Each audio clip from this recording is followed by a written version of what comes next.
Ако вие се критикувате за всяка своя грешка, е много вероятно този модел да сте научили в семейството си, когато сте били дете. Вместо разбиране и подкрепа сте получавали критика.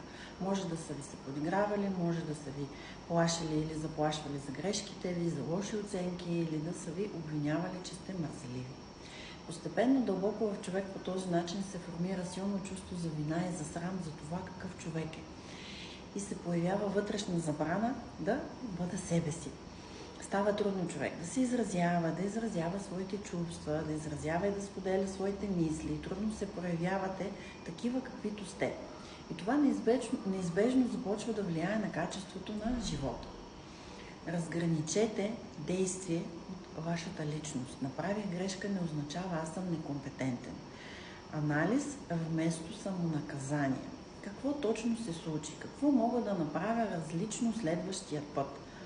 Стандарт за реалистичност.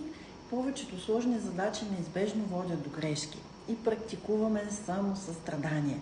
Отнасяйте се към себе си като най-любящия си приятел. Здравословният модел е грешка, анализ, корекция, продължаваме. А не здравословният модел е грешка, самокритика, вина, блокиране.